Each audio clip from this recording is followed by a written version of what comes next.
ready, let's roll. Let's go and do the roll call. Mr. Lamar. Present. Mr. Kavicky. Present. Ms. Hughes. Present. Let's stand for the Pledge of Allegiance. Pledge allegiance to the flag of the United States of America and to the republic for which it stands, one nation, under God, indivisible, with liberty and justice for all. That said, we'll go, let's go ahead and approve the meeting minutes, just because that's easy. The approval and signing of the meeting minutes. I make a motion that we approve the regular meeting minutes of January 12, 2021. Do I hear a second? I'll second. Roll call. Mr. Lamar. Yes. Mr. Kavicky. Yes. Ms. Hughes. Yes. Okay, and before we go to open forum, let's go. We have a special presentation. Melissa, I'll let you introduce that. We have a special presentation this evening. Christian Dial of Dial Residential is proposing a new development in Columbia Township at 4040 Walton Creek, just off of Wooster Pike. Christian had planned to be here today to present to you his plans for the new development. And he and his wife had a brand new baby girl, their second, just a couple of days ago. So he is not able to join us. It's better for him to stay at home. And so he is joining us through a Zoom call. And so I'd like to let him do the presentation, and then I will come back to wrap up the project. So I'm going to this is a first reading for a community reinvestment area application for this new project. We will have the second reading at our meeting in March 9th. And anyone is welcome to call me with any questions, and Christian as well during the coming month. So the first reading, Resolution 21 of 2021, approving the Community Reinvestment Area Incentive Recommendations for CTR Development Commercial Project at 4040 Walton Creek. Christian, you want to go ahead? Yeah, I apologize, Melissa, but the screen share option is disabled by the host. If that can be changed, we can do that, or I can just run through this verbally, and it won't take very much time. Just go do it verbally. You're fine.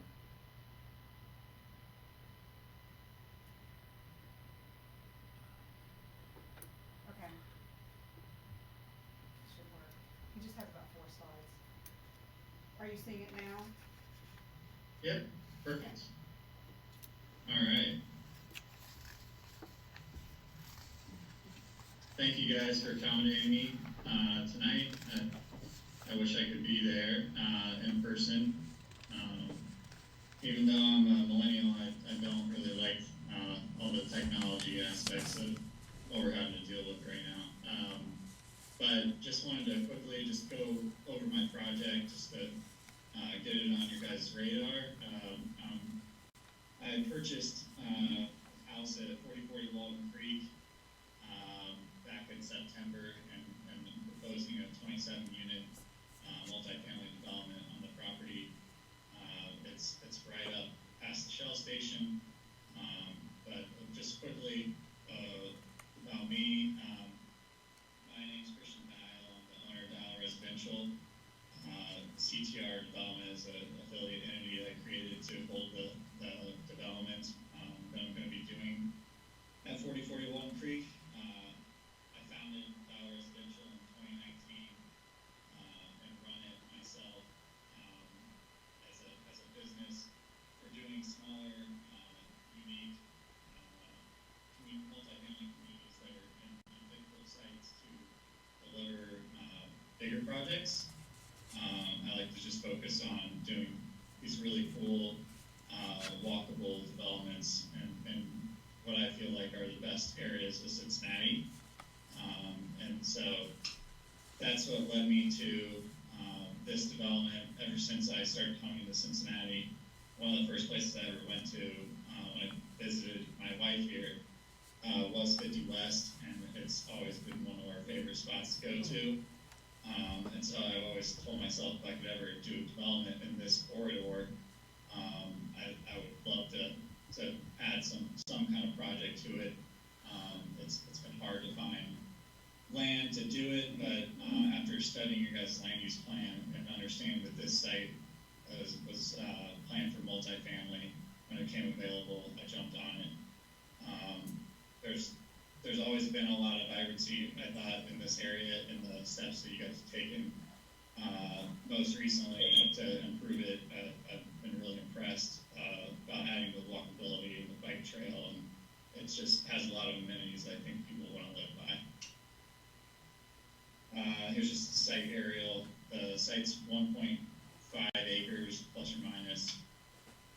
Here's a site plan of the buildings. This is the first level of the two-story buildings, and there's 27 units. There are 17 attached garages, and then 31 surface parking spaces. You'll notice that right now my access into my site is down here on the bridge. I'm going to have to do a new bridge, and that's going to be pretty costly to access into my site, upwards of $300,000 for that, just to have access. We also are trying to add some sidewalk connectivity that would be able to be accessed from the public potentially, and I'm going to try to do some work with some of the neighboring properties to see if we can work with them to add some sidewalk spaces to connect our site and some of the properties across the street. The site also there's some of it that's in a floodway because of Walton Creek, and there's protected stream setbacks that the county is going to keep me held to on this project.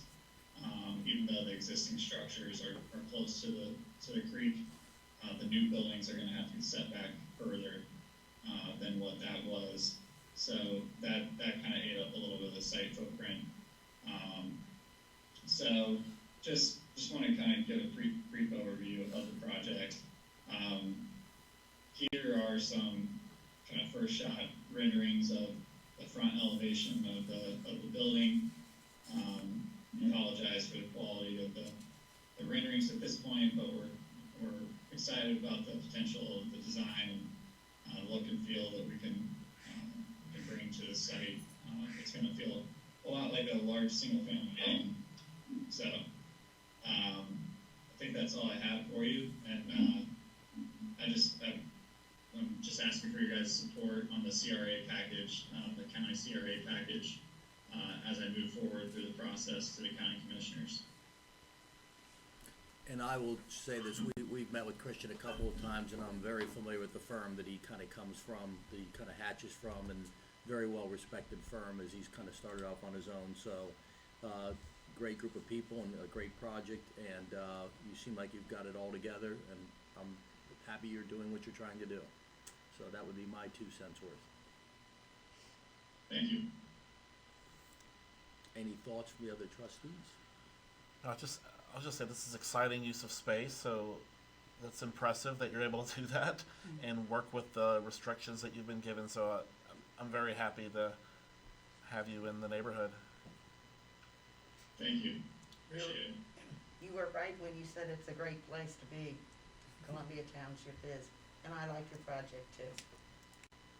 Thank you. I feel like we're on, what's the show where they all rate the acts? So I'm losing my mind. American Idol. So there you go. So all right, you're doing well. So no, great job, and congratulations. Even more importantly than even this. Run your baby. Yes. So Thank you very much. so Yeah, it's been really exciting. We're happy to be home, and it's always nice to get out of the hospital and kind of get back into your regular life.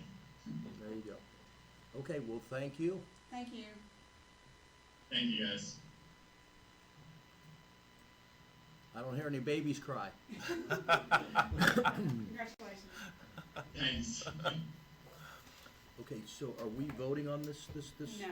So this is a first reading for a CRA application.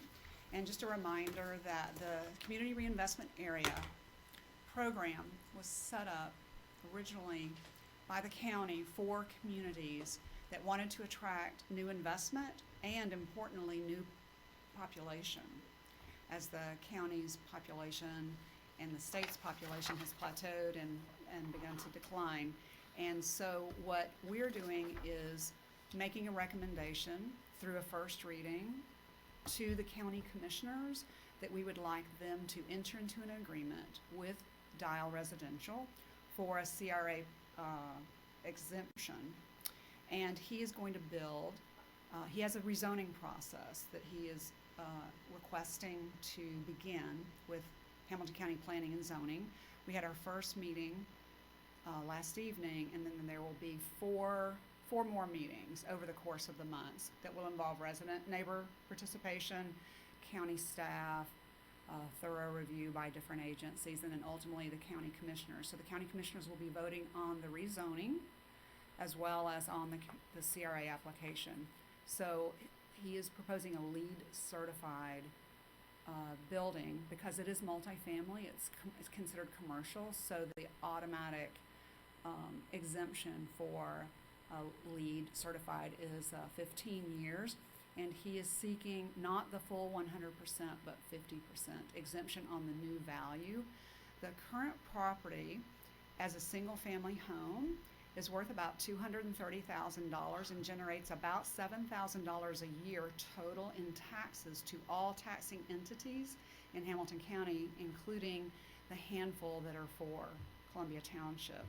So $600 a month total to all taxing entities. He's proposing to invest upwards of $4 million in the project, which would generate, if that is the total value that the auditor picks up, it would generate almost $10,000 a month in property taxes. So even with a CRA at 50%, all of the taxing entities would receive, the distribution would be $5,000 instead of their current receipt, which is $600 per month. So it's, and the investment is needed because of, as he mentioned, the creek.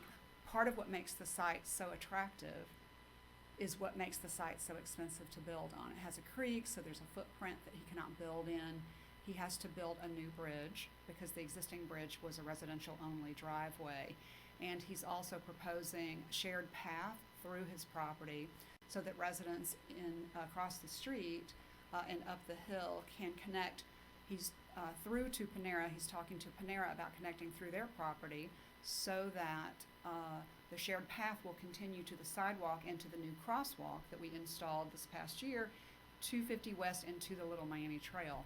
So he's doing that as well, and there's an additional cost for that. So we'll discuss and vote next March, or at the March meeting for to make the recommendation to the county commissioners to support his application to them for the CRA. And these things are for Program. rent.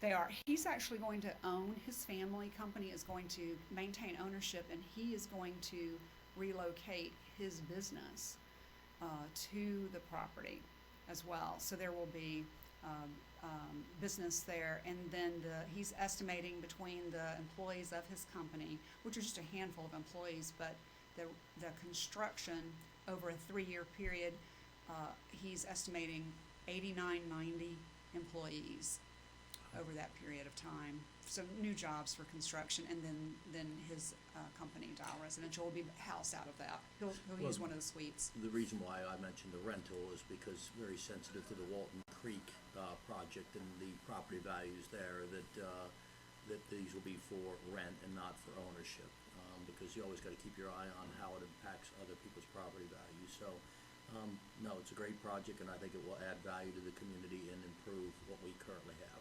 So His demographic is twofold: millennials who want to be near the trail and near all of the amenities along Wooster, and empty nesters that want to downsize and be near trails and amenities, and Marymount Square as well. So all good. All right, that's Right. first reading. Nothing we need to act on. Well, can I add to that? I Yes, think, I'm sorry. again, it's a great use of space, and credit goes to a lot of people way before me that created an atmosphere where someone was to come in and develop in a space like that. That didn't come easy. That was a lot of work from a lot of people over the last, I don't know, decades probably to build a desirable location like that, and the business owners in that district as well. So credit goes to a lot of people. This is awesome, I think. Yes. Okay, with that, we move to open forum. Caroline, we have any? Yes, I have a letter, an email, sorry, from, Where's your Mike- microphone? I'm sorry. Where's your microphone? Oh,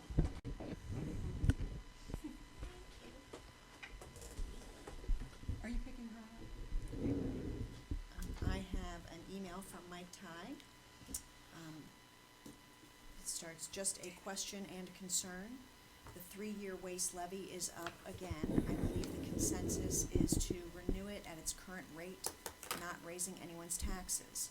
Why not think outside the box and maybe cut the millage in half with substantial savings to all homeowners? For almost 40 years, we have been paying our employees for half the year out of this levy. I propose using the JEDZ tax funds and the new cannabis funds to fill the void, maintaining our great service, but most importantly, saving homeowners money. Remember, the auditor just revalued properties as by law. The average valuations went up 20%.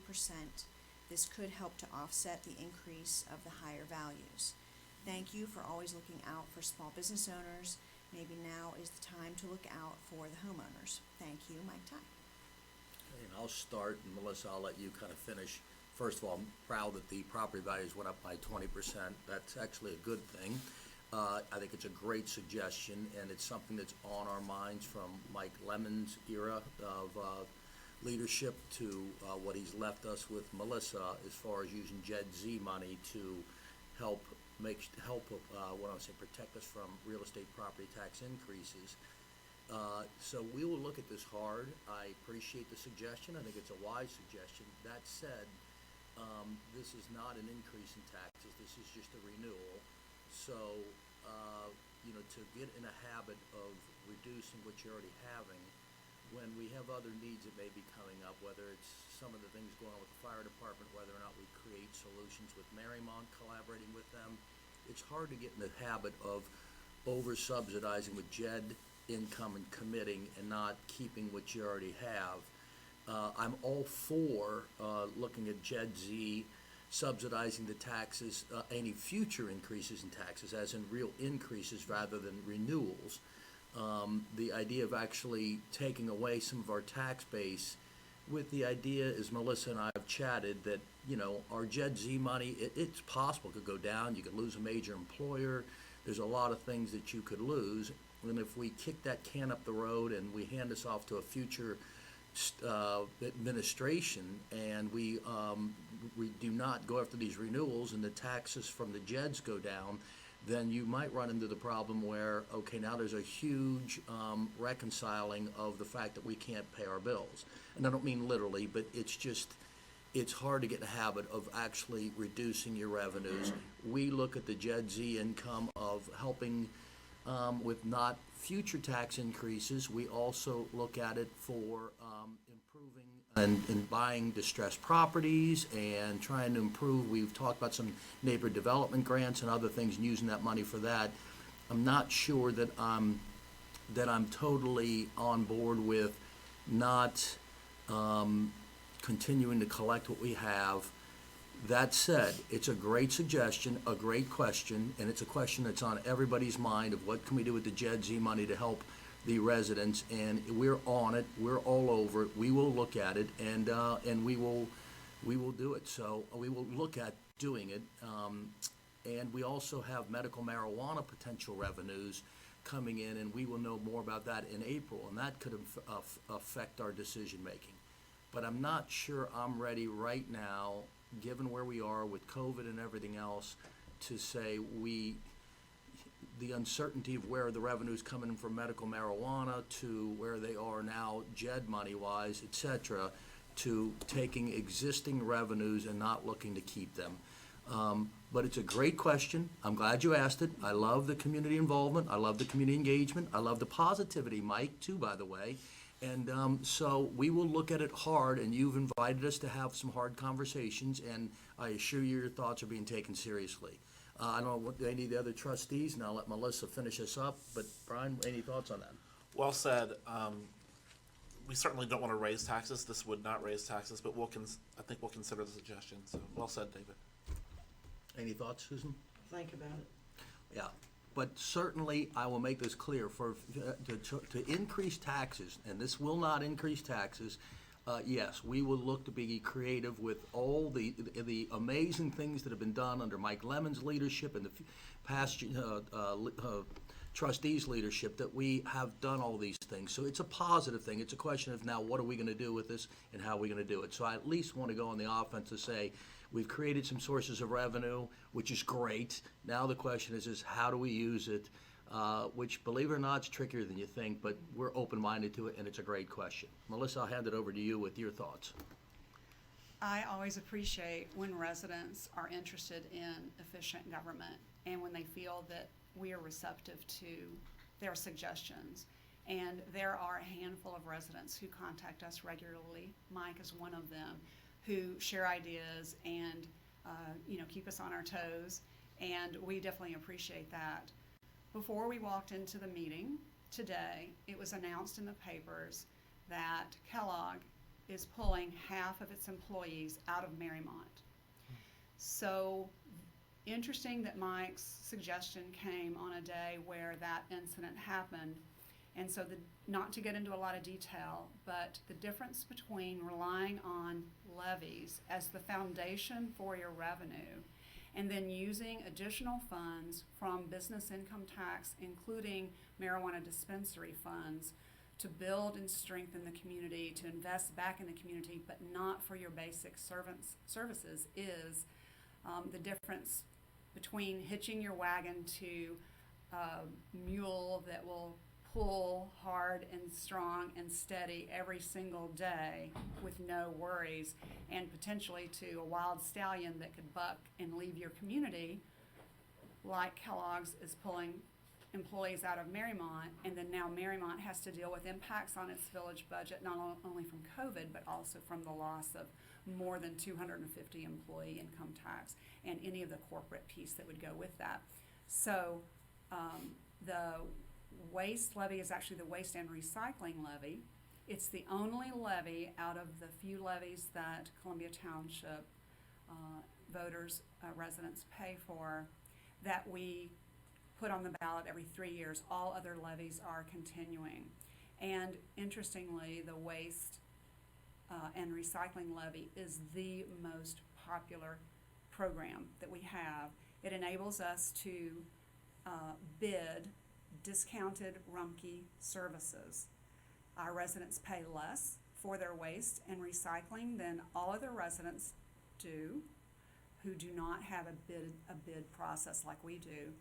And that accounts for more than half of the waste levy. And then the balance of the waste levy goes to cover equipment, vehicles, and staff for 7 programs that we can tell by the volume of phone calls are the most popular, including leaf pickup, Christmas tree pickup, wood chip delivery, composting, the list goes on, and that covers the crew's expenses for that. So we definitely want to look at it. It's a great community conversation. When we have additional funds above our levies, what do we want to do with those to make our community strong and to serve the ideas of the residents? And so we have time. The waste and recycling levy does not come on the ballot until this fall for its 3-year renewal. It has always been renewed by a really large margin because it is such a popular program. So we have a lot of time to have these conversations, and we invite residents like Mike to give us their ideas about that, and then I'm sure the trustees will keep having conversations about what's the right use of this money. And you're right. We're finally at a point, after all of the work over the past decade, we have Mike in the house tonight as well, and the trustees, where we have these decisions. What do we do with new money instead of what are we going to do with lost money? Mm-hmm. Good point, and again, just to put this in practical terms too, what we're talking about in terms of money, if hypothetically speaking, we were to cut the waste levy in half, what would it mean to residents if we were to do that? It would be about $10 a month per household is what we talked about roughly. And so the question is it $10 a month per household, or do we continue to try to look at buying distressed properties, doing neighborhood grants and other things? So that's the impact it would be. It's not, thousands of dollars a year. It would be $10 a month per household. And if you reduced it down to residents, it might, help me out, it'd be maybe $1.50 per resident or what have you, of the community in terms of the impact. So we will take it seriously. We're on it. We think about it. And again, on a positive note, we have revenues. The question is what do we do with them? So we've got a good hand. The question is, what do we do with it? And we will be on top of it. And they will be well thought out, unconflicted decisions that will be made. That's all I can say. And we will gladly listen to citizen input. And again, Mike, and I know Carl Jones had a hand in this too. Great suggestions. Yes. We're on it, and we will continue to look at ways to spend Gen Z money to keep taxes and taxes down. So that said, we move on next to reports. We go to Ms. Heeken and the fiscal officer's report. Sorry. January, we are, the general fund ending balance is $2,817,132, which is an increase of 7% from December of 20. Restricted fund ending balance is $4,632,014, which is a decrease of 2% from December. These funds totaled $7,449,146, which is an increase of 1% from December. So revenues for the month of January were $238,491, and expenses were $141,541. Year-to-date, those are the same numbers because it's just 1 month. Our next significant revenue receipt will occur in April of 2021 with the first half of property tax settlements. The voter-approved levy revenues do not fully cover the cost of public services to residents. And thanks to Columbia Township's success in attracting and supporting businesses, we're able to use these valuable Gen Z revenues to continue to provide residents with a high quality and level of services. Thank you. That we move on to the road superintendent's report. Is there any questions for Mr. Savisi? We have the road superintendent in the house, and I'm going to give up my chair for a minute. There you go. Oh, John, you want to come up and sit? Come up, sit.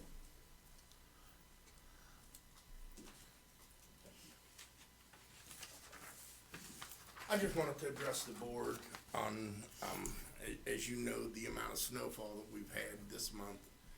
We haven't seen snowfall totals, one-day snowfall totals like what we've recently seen since 2008. Before this last snowfall that we just had, this was the 8th all-time snowiest February. It looks like crews will be out again tonight, and it looks like it's probably going to be an all-nighter for them again tonight. We have plenty of salt, and that's kind of tricky. We have salt via Sims Township has allowed us to use any salt. If we run out of our salt, which we have, we're using from them. We'll repay them back through an additional salt contract or next year. They have 2 domes that they haul salt out of that are 1,500-ton domes. So they were kind enough to allow us to draw salt out of there.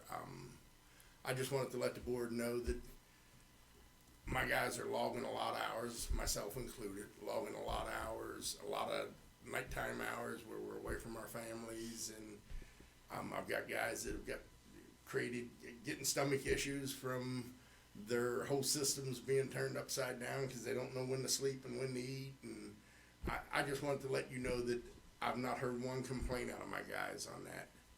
They're doing it with the utmost dignity.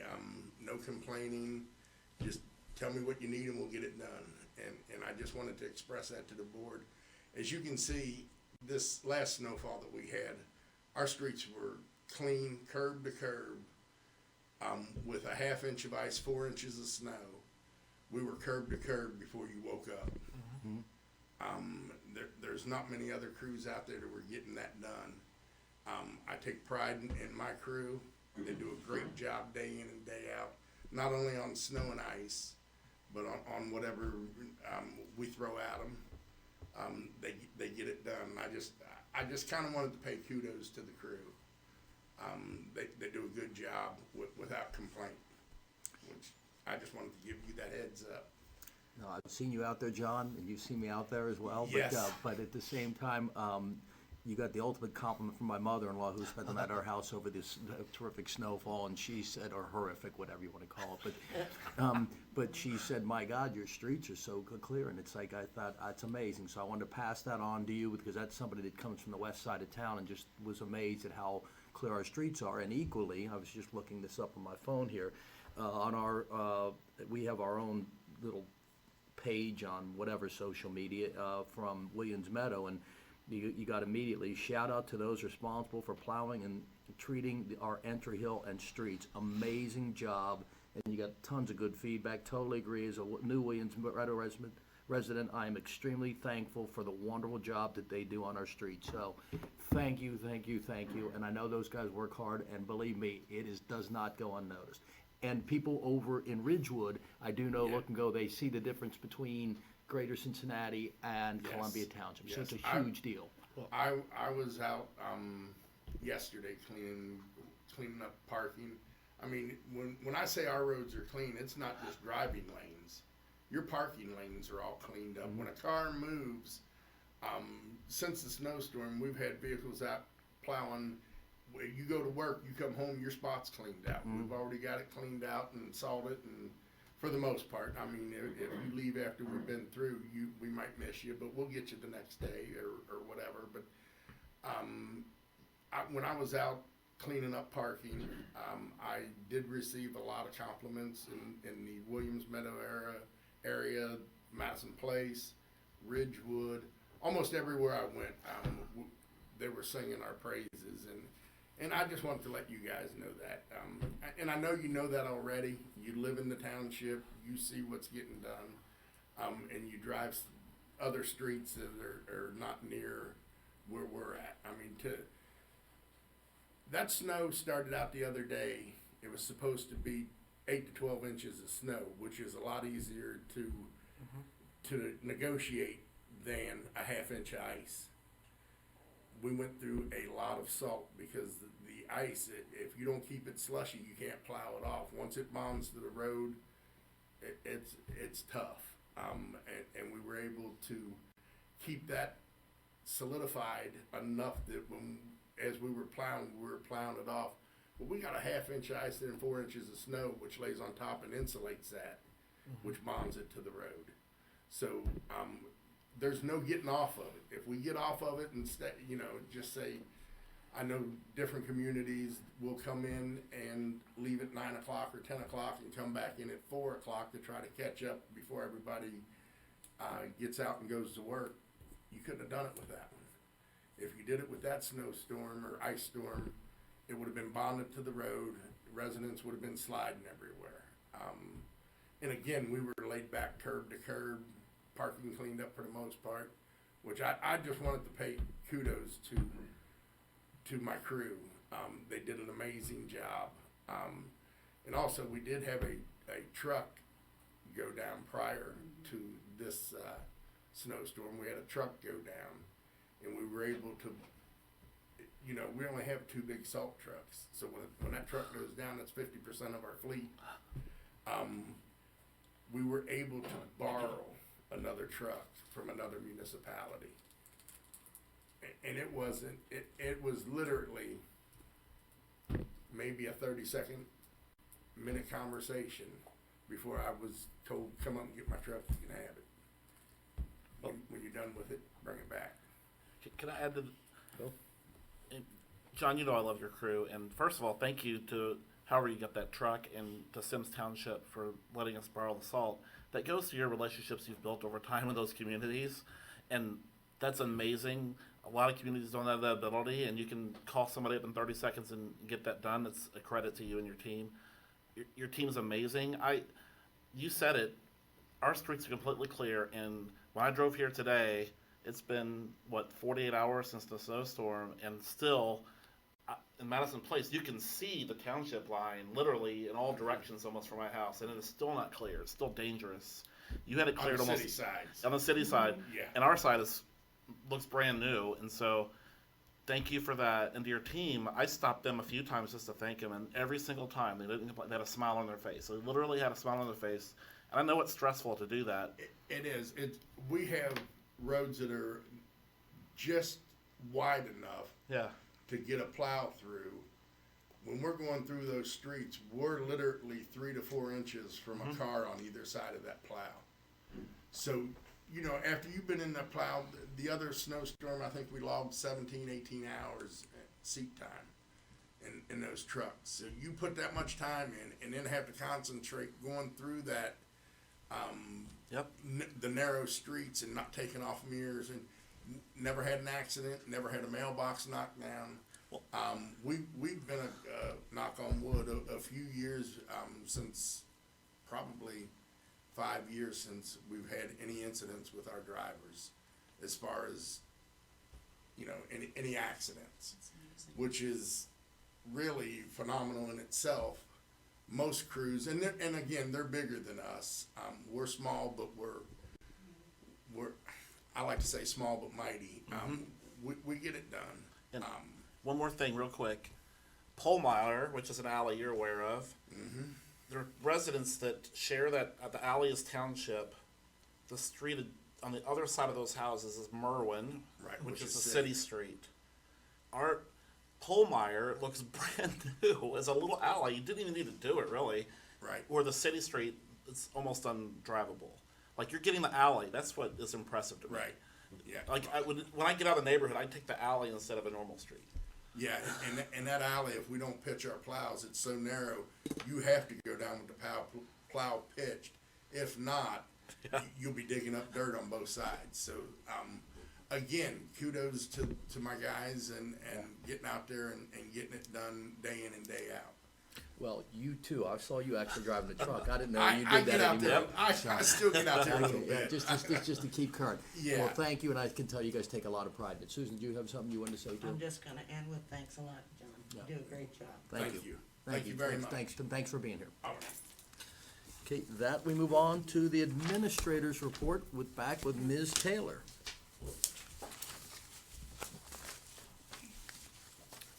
So my lead is always, thank you to our awesome staff. It was based on snow and ice storms. John covered that. I wanted to share, though, the picture that we put in the report is inside Jamie Evanchek's cab one of the nights when the snow first started. So you get an idea of the dashboard, the plow, and then the dark scene ahead, and you're getting ready to head out for snow clearing. We thought it was a really cool picture. The 2018-2019 Columbia audit has just been completed, and within the next month, the auditor will publish the findings. The Madison Place Firehouse is looking for its second act. I know we're not going to get a lot of detail of it this month, but as you're aware, that we've been exploring, the trustees and staff have been exploring options to reinvent the firehouse. The firehouse turned 70 years old in 2020. It was built in 1950. So we've been working with a company based here in Cincinnati, but it's a national consultancy, a really cool young team of urban revitalization experts, Yard and Company. And so they are beginning to lead us through small stakeholder groups, one-on-one meetings and small stakeholder group meetings. And in March, we'll be posting some opportunities for larger group Zooms for people who want to participate in that, just to start sharing some of the trustees' ideas for how do we redevelop the firehouse and give it back to the community.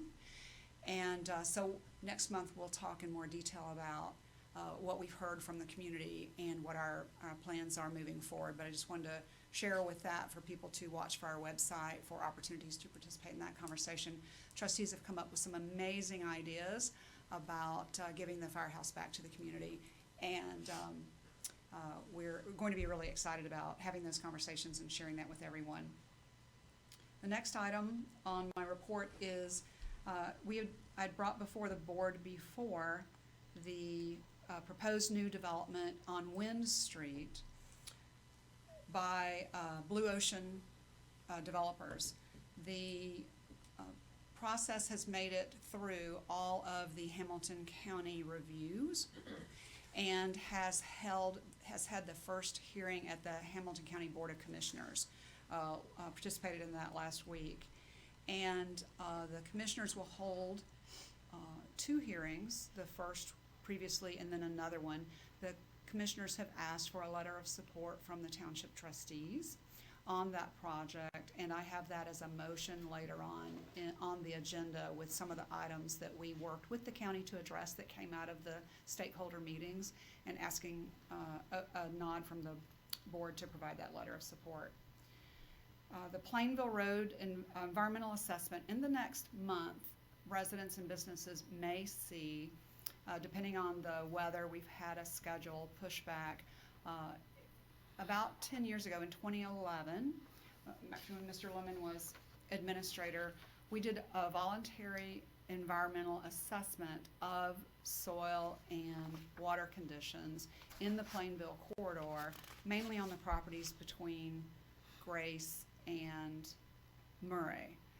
That area historically was home to automotive dealerships, auto body part, auto repair shops, and particularly gas stations.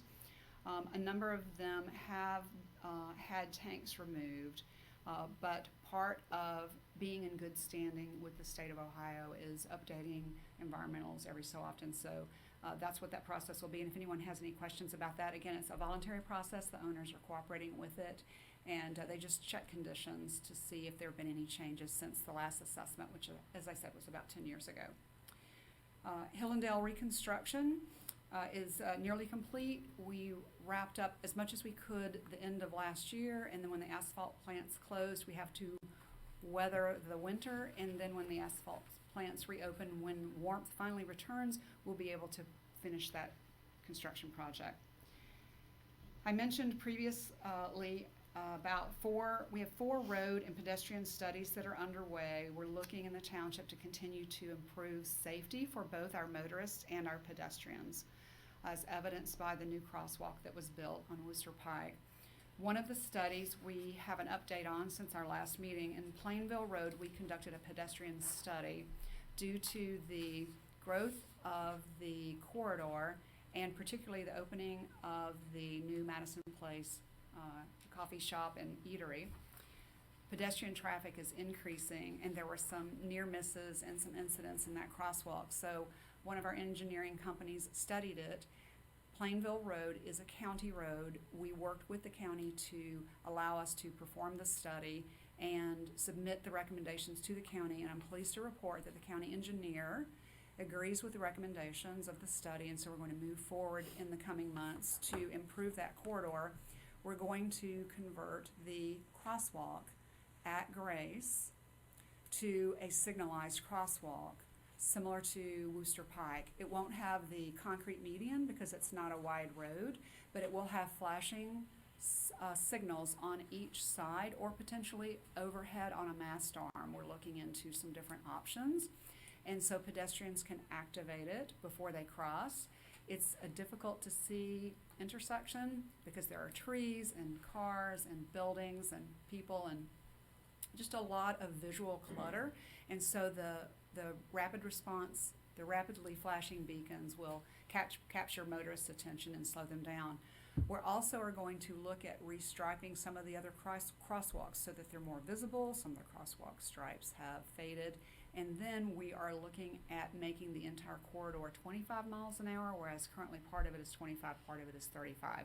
So we're going to be taking steps to improve pedestrian and motorist safety through that corridor here through the rest of the year.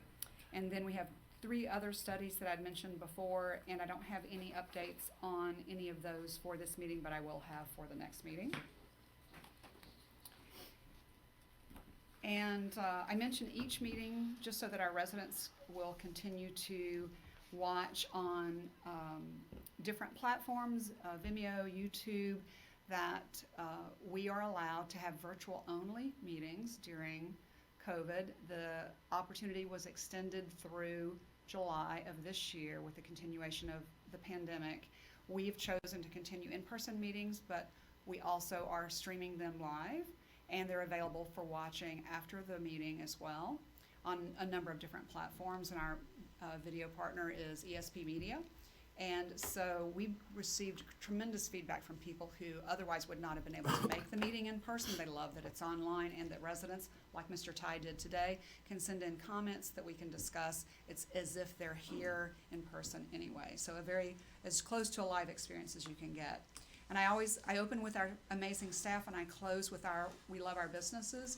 So everyone all the residents in Columbia Township received an invitation over Valentine's Day weekend to show some more love. So last April, the trustees launched a business stimulus when the pandemic first hit, and indoor retail dining was closed. And so we did a stimulus for our most vulnerable restaurants without drive-throughs. And part of the theme then was show some love to our local businesses. And so we had the opportunity to do another stimulus with CARES funds, so none from Columbia Township. We were able to repay the funds that we spent in 2020 and also have additional funds for another stimulus here in 2021. So this time residents can register for free gift certificate to any of our 10 participating restaurants, $25 gift certificate, and the first 50 residents to register get $50 worth of gift certificates, and the program will run through July 1. And we gave residents two options. You can go online and register, or customized service. You can call Lauren in our office, 272-0000, and we will register for you. And we have had phenomenal response. So far, Good. We're not even a week into the launch, and we have had hundreds of responses. So we love that the residents are loving it, and we want them to go love our businesses. And each of the businesses is receiving a $5,000 grant toward helping them continue to keep their doors open and their employees on board through the continued pandemic. So here was the mailer that was dropped in homes, and then here's an example we'll be mailing out here shortly with a letter from the residents, from the trustees, one or two of the gift certificates to different restaurants. And I know, Brian, you had a hand in kind of trying to collect and communicate better and the email addresses and such, so what have you seen with all this? Well, I make sure that when I'm walking around the neighborhood, I make sure the residents are aware of it. And I've heard nothing but positivity from the residents, and it's just a win-win. Our residents win, and our small businesses win, which have really struggled. So the thinking around this team that we have here is amazing. Beating other communities at how we're spending money and how we're maximizing grant money and helping our residents and helping our businesses thrive. It's such an honor to be part of this team, because that's huge for our community. Well, it's funny because you and I were at Madison Place today at the Yeah. coffee shop, and you just see the reaction of how much they appreciate it and what it means to them and their ability to survive and thrive. So it is good. And the people Yeah. like Angela's Pizza and all the restaurants on Worcester Pike, and obviously Hooligans over on Ridge Road. So it is exciting to see, and it is exciting to see how excited they are about it. So again, to this team, thank you, thank you, thank you, and thank you, Melissa, to you and your team, and Lauren for fulfilling these ideas, because it means one thing to come up with an idea, but it's another thing to execute it. So Lauren we were- and Kim did a lot of Lauren that and office Kim, work. and Kim as well. Yes. You just Yes. mentioned, yes, so, thank you. Not possible without them. It's fun to see it all come together. All right, that said, we'll move on to the Economic Development Quarterly Report with Mr. Montgomery. He's not here, but do we have any questions about it? Yeah, don't have a report this month. We'll have the next one in April. Okay, then we move on to the Police Report with Lieutenant Enderly. I do not have anything to add to the report. I would like to say that if some of the residents weren't aware, we lost an officer to COVID-19. He was laid to rest today, and for anybody that offered their prayers and support for the department, we certainly appreciate it. Thanks. That's all I Thank have. you. That we'll move on, and we're gonna combine the fire department reports, and we're gonna hand this over to Mr. Lamar to tell us about the Little Miami and Deer Park. Yeah, I think that what I wanted to say is that negotiations are still undergoing with Little Miami, potentially Marymount. Hopefully something happens there. We're sharing information and data at this point. So that's all I can say for now. But I feel very positive that something will happen with Little Miami. Service will not be interrupted. I always try to say that service will remain good in all communities, including Ridgewood, as we transition them sometime next year. But that's all for now, unless you want to add anything. The only thing I'll add is again, I say this with passion and perseverance, because I see sometimes in social media I get criticized about the fire department and, the fact that they may need future tax increases. I mean, this board, it's a separate taxing authority, but we are on board. We've engaged Mike Lemon to help us with better understanding the numbers, et cetera. But the bottom line is the fire department really needs a third partner. It's been underfunded, and we are working diligently, passionately, exuberantly. Mike Lemon and I sat down with the Marymount people. We're going to sit down with them again here probably in the next week to find out, is there a way that we can do something together, because you have 4 guys on call in Fairfax, 4 guys on call in Marymount within a mile of each other. It's unheard of. So we're really dealing with change and people issues, and if it can get done, we're going to figure out a way to get it done. If it doesn't get done, I don't know that we could have a better team to go put it together, but I can't go promise you it's going to get done. I'm optimistic, but if not, we will have to go find other ways to bring funding to them. But again, as we've said a million times over, we will never go without safety services. We will subsidize them. We will figure it out. We have the funds to do it. It will all land on its feet. It's a matter of what's the best way to do it. And we have the brightest, most engaged group of people, and we have a group of engaged people in Marymount that are open-minded to it. And it's a matter of just figuring out a way to go convince the public in all these areas that it's the best way to go. So that's my public service announcement of what I'm trying to do. That said, Susan, do you have anything to add to that? No. Okay. That said, we will move on to. Oh, I thought you meant about the fire department. No, you. I do have something to say. There you go. The OTA is offering scholarships for kids that are in high school that will be attending a college in Ohio in the fall. They have 4 $1,500 grants, scholarships, and you can get the information on the OTA website, Well, thank you. which is ota.com.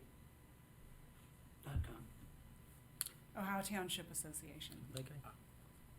Thank you. Appreciate you sharing that with us, and I guess that segues into the trustees' reports, and I'm assuming that's part of it. Do you have anything you want to add? 2 quick things. I was told by actually Mike Ty, I had a conversation with him, that Marymount Kroger, which is actually the Columbia Township Kroger, is now offering vaccinations. And Mike, if you know Mike, he's very passionate about helping people that can help themselves. And so I know he's trying to help people that may need a ride. I want to offer the same personally, that if anyone needs a ride to get a vaccination, let us know and we'll figure it out. That's number one. I wasn't aware that they were offering vaccinations there, so that's great. And then I want to mention, you mentioned the Plainville Road Pedestrian Safety Study. I think that's a fantastic, I'm so glad that's completed and we can move on. That's such a key part to that little corridor there, is to make it safe to cross there. And I think that's going to be a key part as we see eventually the bike path go through there and the Porsche expansion's completion and more businesses and more pedestrian traffic. So that's awesome to hear. That's all. Great. And I have nothing to report, so that we will move on to, any question about communications? And with that, we will move on to some motion. Motion question. I'll leave it to Melissa to read about the motions and the resolutions, because I'm a little. Okay. So we have one motion, this I mentioned earlier, on the Wynn Street development, Blue Ocean, which is, has requested to the county commissioners to rezone and redevelop a 1-acre property on Wynn to put 7 single-family homes that will have a view of over the Wetzel Hill. The land use plan for that area calls for higher density development. It originally was put into place to protect the hillside by requiring thoughtful plans to be brought forward. And so we worked closely with Blue Ocean through the county's process on their request for rezoning. And as I said earlier, it has had the first reading by the county commissioners, and they asked for a letter of support. I don't know if the county commissioners have always asked for a letter of support, but No, but yeah, we generally try to do that. do that. So we have a new county commission president and new member, and Who's the new president of the county commissions? Stephanie Dumas Dumas is now the new the president. president, Makes and then sense. Alicia Keys. No, No, Alicia no, Reese. Alicia Keys, another beautiful woman, very talented. Alicia Reese, yes, is new as well, and so this was at one of their first meetings, and so they were interested in hearing from us on that. So what I will draft and provide to the trustees, they've drafted a letter for the trustees to consider. There were several points that came out of multiple meetings with residents. They were interested in where guest parking or overflow parking, how that would be managed. They were interested in screening and buffering.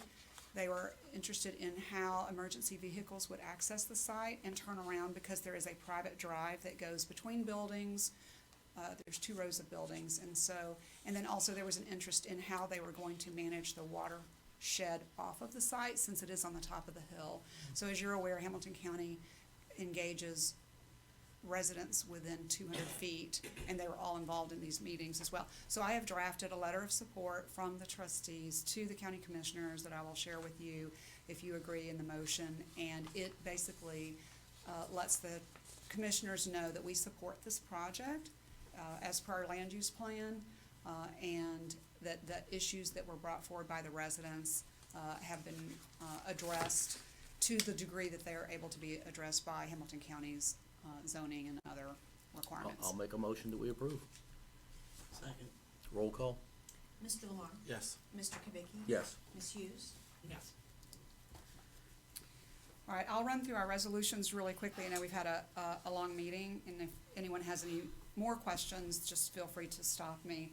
So our first resolution is a financial appropriation, 1 reading only. Authorizing a resolution to supplement Resolution 2101, 2021, Columbia Township 2021 annual appropriation. So this appropriation is to allow us to spend some of the grants that we applied for and received last year that we did not already appropriate. So last fall, you may remember, we appropriated a substantial amount of CARES Act funds because we needed to spend those before the end of the year. These funds are for the grants that we applied for the firehouse revitalization and also the Trail Access Ohio Capital Budget grant. And so that is, this allows us to now spend the money that we were awarded through these grants. And so just a reminder, between the grants that we applied for last fall, including these, and the CARES allocations, Columbia Township secured $1.1 million in additional funds for projects.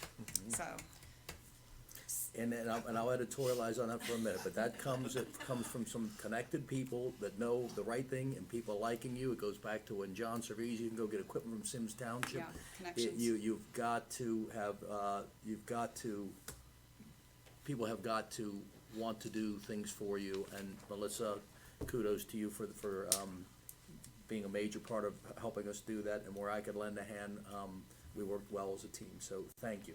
Thank you, Melissa. Thank you. Okay, So I have read the title of the resolution. May I have a motion and a second to pass the resolution? So moved. second, roll call, Mr. Lamar? Yes. Mr. Kubicki? yes. Ms. Hughes? Yes. Our next 2 resolutions are emergency due to the timeliness of them. The first is amending Resolution 2030, 2020, Agreement for professional services for general economic development assistance, authorizing the administrator to enter into an agreement with Hamilton County Development Company, HCDC, and to declare an emergency. What we're asking for here is that we already have an existing annual contract with HCDC. As you're aware, HCDC is our contract economic development staff. Part of efficient government, which was Mike's comment earlier today, is that we contract for services when we need them and don't when we don't.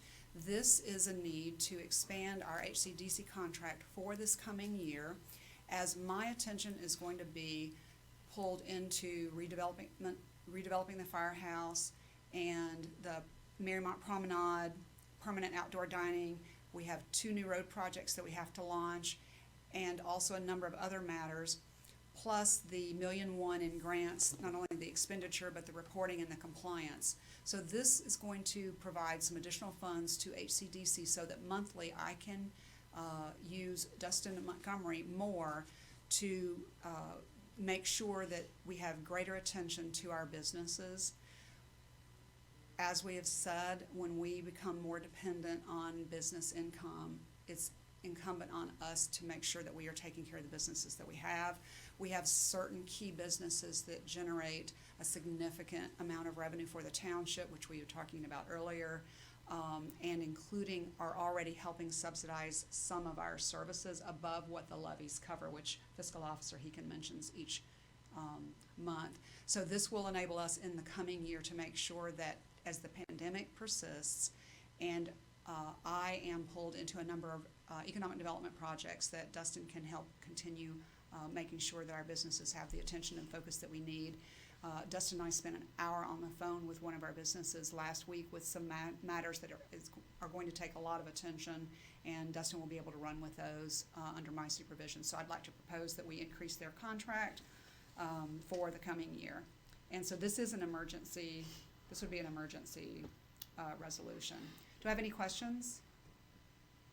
Do we vote to pass the emergency? We're going to pass it as an emergency resolution. Okay, I propose we invoke the emergency clause. Do I hear a second? Second. Roll call? Sorry, Mr. Lamar? Yes. Mr. Kubicki? Yes. Ms. Hughes? Yes. And so we would dispense with the second reading. So I need a motion also to, and a second to pass the resolution. And we did we invoked the emergency. I'll make a motion for the resolution. I'll second. Roll call? Mr. Lamar? Yes. Mr. Kubicki? Yes. Ms. Hughes? Yes. All right, thank you. The emergency clause is invoked and that resolution is now in effect. The second resolution, emergency resolution, is authorizing the township administrator to execute an amendment to the amended and restated fire protection and emergency medical services agreement with the Little Miami Joint Fire and Rescue District and declaring an emergency. I'm going to attempt to give this a very light overview, and then if you have any comments that you want to make, please feel free to join in. So, as everyone is aware, Columbia Township is a member of the Little Miami Joint Fire and Rescue District with Gulf Manor and Fairfax. As for that, we are three members of an agreement. We are seeking to amend the agreement. As you're aware, we are in a transition for Gulf Manor's withdrawal by the end of this year, December 31, 2021. And the current agreement required that if any member wished to withdraw, that they must provide 6-month advance notice to the other members. As we continue to get down to the final months of our reorganization, it has been recommended that we amend the agreement so that Gulf Manor can provide notice to withdraw, or should we need to, we can do the same without that 6-month notice. It basically frees all of us and provides a lot more flexibility as we each, as you mentioned earlier, are looking at working with Marymount and other partners, and Gulf Manor is doing the same for its next iteration, and this just provides a lot of flexibility. Is there anything else that you would want me to say on that?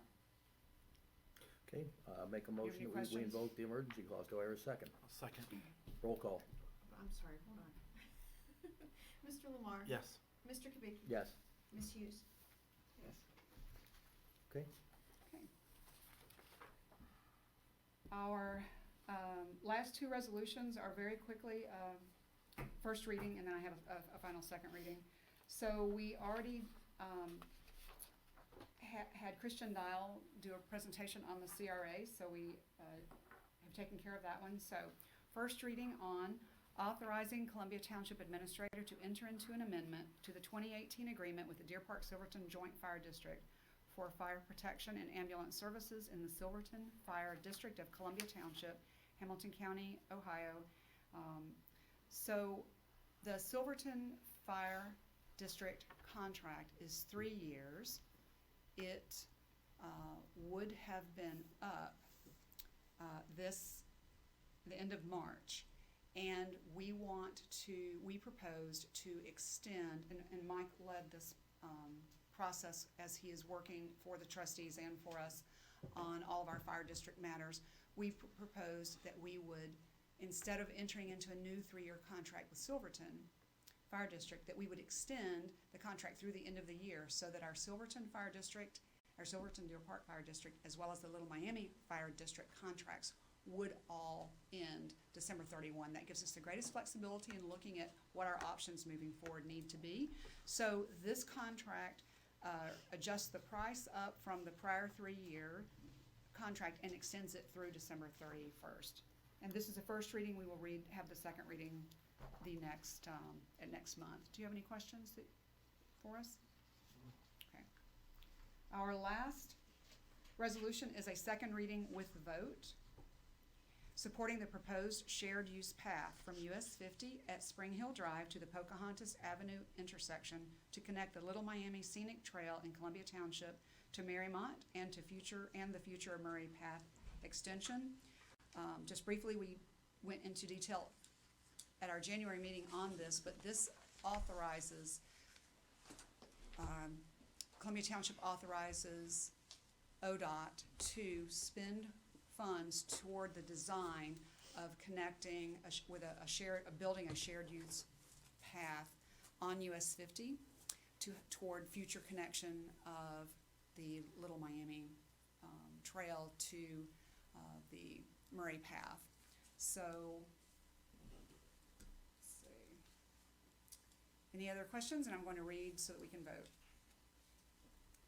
So you've heard the second reading. May I have a motion and a second to pass the resolution? So moved. I'll second. Roll call. Mr. Lamar? Yes. Mr. Kubicki? Yes. Ms. Hughes? Yes. The resolution is adopted, and that's the end of the agenda Okay, for me. that, for and I resolutions. make a motion that we go into executive session to consider the appointment, employment, dismissal, discipline, promotion, demotion, or compensation of a public employee or official. Just to be clear, it's really to talk about this fire department issue, so nothing to be alarmed or get hung up about, but we need to go to an executive session to talk about it. So I make a motion, we go into executive session. Do I hear a second? Second. Roll call. Mr. Lamar? Yes. Mr. Kubicki? Yes. Ms. Hughes? Yes. Okay.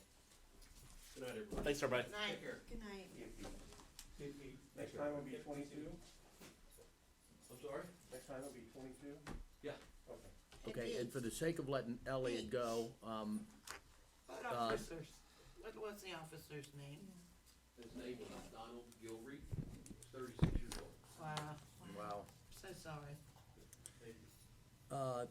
Let's go ahead and do the other resolutions. We'll come back out of executive session, and you can film that, and then you can go, because that way you don't go. All right. Do I make a motion to come out of executive session, or do I just say we're coming back? Mike, help me out. I thought you have to motion in and motion out. Okay. Yes, correct. All right, we'll pause for 3 seconds. All right, I make a motion, we come out of executive session. Do I hear a second? Second. Roll call. Mr. Lamar? Yes. Mr. Kubicki? Yes. Ms. Hughes? Yes. Okay, I make a motion, we approve the payment of bills, bank reconciliation, and financial reports. Do I hear a second? Second. Roll call. Mr. Lamar? Yes. Mr. Kubicki? Yes. Ms. Hughes? Yes. Okay, I make a motion of the signing of the minutes and resolutions. Do I hear a second? Second. Roll call. Mr. Lamar? Yes. Mr. Kubicki? Yes. Ms. Hughes? Yes. And I make a motion, we adjourn. Do I hear a second? Second. Roll call. Mr. Lamar. Yes. Mr. Kubicki. Yes. Ms. Hughes. Yes. Okay.